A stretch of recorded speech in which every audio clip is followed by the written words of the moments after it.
98% ಪರಿಚಯ ಅಂತಂದ್ರೆ ಅರ್ಥ ಆಗಲ್ಲ. ಕೊರ್ಮ ಅಂತಂದ್ರೆ ಜಾಸ್ತಿ ಜನರಿಗೆ ಅರ್ಥ ಆಗಲ್ಲ, ಕೆಲವು ವಿದ್ಯಾವಂತರಿಗೆ ಮಾತ್ರ ಅರ್ಥ ಆಗುತ್ತೆ. ಕೊರ್ಮ ಪರಿಚಯ ಎರಡು ಒಂದೇ ಅಂತ. ನಾವು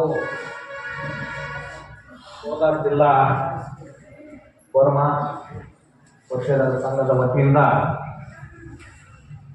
ಒಂದು ವಾರ ಮಾಡಲಿಲ್ಲ ನಾವು ಡಿಸೈಡ್ ಮಾಡಿ ಈ ಕ್ಯಾಲೆಂಡರು ಕೊಡ್ಬೇಕಂತ.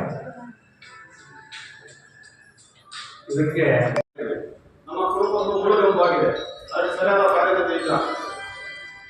ಇನ್ನೊಂದೇನಪ್ಪ ಅಂದ್ರೆ ಸಹನೆ ಅಂತ ನಮ್ಮ ಸಂಘಟನೆಗೆ ಆಗಲಿ ನಮ್ಮ ಸಮುದಾಯದ ಸಹನೆ ತುಂಬಾ ಇದೆ.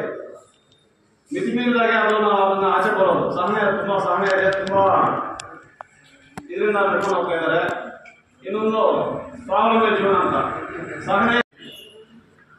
ನಾವು ವಿಶೇಷವಾಗಿ ಹೇಳ್ಬೇಕಪ್ಪ ಅಂದ್ರೆ ನಾವು ಈ ಒಂದು ಜಿಲ್ಲಾ ಸಂಘಟನೆಯಲ್ಲಿ ಪ್ರಧಾನ ಕಾರ್ಯದರ್ಶಿಯಾಗಿ ಹುದ್ದೆ ನಿರ್ವಹಿಸ್ತಾ ಇದ್ದೀನಿ.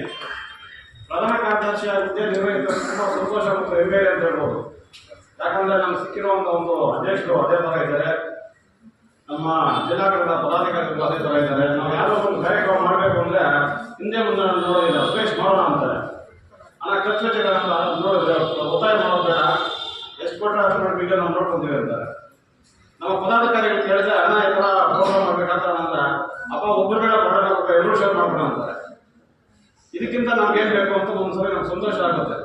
ಯಾಕಂದ್ರೆ ನಮ್ಮ ಜಿಲ್ಲಾ ಸಂಘಟನೆ ಈ ತರ ಇದೆ, ತುಂಬಾ ಅನ್ವಯವಾಗಿದೆ, ಚೆನ್ನಾಗಿ ನಡೀತಾ ಇದೆ. ಅವರು ಎಲ್ಲರೂ ಒಳ್ಳೇದಾಗ್ಲಿ.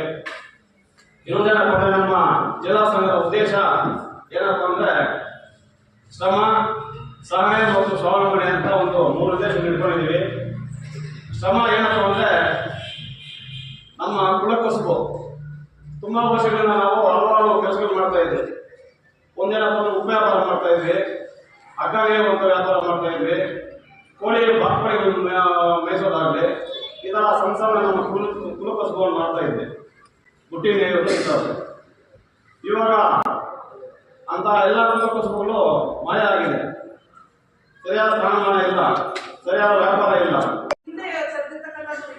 ಹಾಗಾಗಿ ಸಂಘಟನೆಯ ಪ್ರಮುಖರು ತಾವೆಲ್ಲ ಮತ್ತೆ ವಿದ್ಯಾವಂತರು, ಉದ್ಯೋಗಸ್ಥರು ನಮ್ಮ ಸರ್ಕಾರದಿಂದ ನಮ್ಮ ಸಮುದಾಯದವರಿಗೆ, ಅಲೆಮಾರಿ ಸಮುದಾಯದವರಿಗೆ ಏನೆಲ್ಲ ಸೌಕರ್ಯಗಳು ದೊರಕ್ತಾ ಇದೆ ಅದ್ರ ಬಗ್ಗೆ ಮಾಹಿತಿಯನ್ನ ಕೊಟ್ಟು ಸದುಪಯೋಗ ಪಡಿಸ್ಕೊಳ್ಳೋ ನಿಟ್ಟಿನಲ್ಲಿ ತಾವೆಲ್ಲ ಮುಂದಾಗಬೇಕು ಅಂತ ಹೇಳ್ತಾ, ಅದರ ಜೊತೆನಲ್ಲಿ ಶಿಕ್ಷಣ ಸಂಸ್ಥೆ ಏನು ಕರ್ನಾಟಕ ವಸತಿ ಶಿಕ್ಷಣ ಸಂಸ್ಥೆಯಲ್ಲಿ ನಮ್ಮ SC/ST ಅಲೆಮಾರಿ ಮಕ್ಕಳಿಗೆ ಅಂತಾನೆ 10% ಮೀಸಲಾತಿಯನ್ನು ಕೂಡ ನಾವು ಇವತ್ತು ಯಾವುದೇ ಪ್ರವೇಶ ಪರೀಕ್ಷೆ ಇಲ್ಲದೆ ಮಕ್ಕಳನ್ನ ಶಾಲೆಗೆ ಹಾಸ್ಟೆಲ್ಸ್ಗೆ ಸೇರಿಸುವಂತ ಕೆಲಸವನ್ನ ಮಾಡ್ತಾರೆ. ನಮ್ಮ ಚೇರ್ಮನ್ ಆದ್ಮೇಲೆ ನಮ್ಮ ಮಾನ್ಯ ಸಚಿವರಾದಂತಹ ಡಾಕ್ಟರ್ H.C. ಮಾದೇವಪ್ಪನವರು ಅವರ ಹತ್ರ ಮನವಿ ಮಾಡಿಕೊಂಡಾಗ ಮೊದಲನೇ ವರ್ಷ ಸಚಿವರಾಗಿ ಮೊದಲನೇ ವರ್ಷನೇ ಈ ಒಂದು ಕಾರ್ಯಕ್ರಮವನ್ನು ಅನೌನ್ಸ್ ಮಾಡಿದ್ದಾರೆ.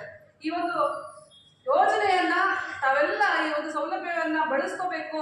ನಮ್ಮ ಬಡ ಮಕ್ಕಳನ್ನ ಶಿಕ್ಷಿತರನ್ನಾಗಿ ಮಾಡಿ ಮುಂದೊಂದು ದಿವಸ ನಂತರ ಅವರು ಸಹ ಚೇರ್ಮನ್ ಆಗಬೇಕು, ನಂತರ ಅವರು ಸಹ ದೊಡ್ಡ ನಾಯಕಿ ಆಗಬೇಕು.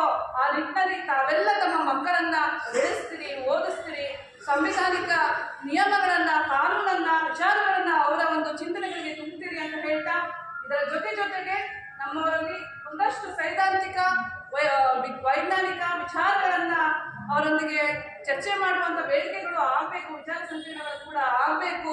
ತಾವೆಲ್ಲ ಪ್ರಗತಿಪರವಾಗಿ ಆಲೋಚನೆ ಮಾಡಬೇಕು ಅಂತ ಹೇಳ್ತಾ, ಯಾರೆಲ್ಲ ಪ್ರತ್ಯಕ್ಷವಾಗಿ ಪರೋಕ್ಷವಾಗಿ ಈ ಕಾರ್ಯಕ್ರಮಕ್ಕೆ ಸಹಕಾರ ಮಾಡಿದ್ದೀರಿ, ಯಾರೆಲ್ಲ ಒಂದಾಗಿ ಕೆಲಸ ಮಾಡಿದ್ದೀರಿ, ಪ್ರತಿಯೊಬ್ಬರಿಗೂ ನಾನು ಅಭಿನಂದನೆ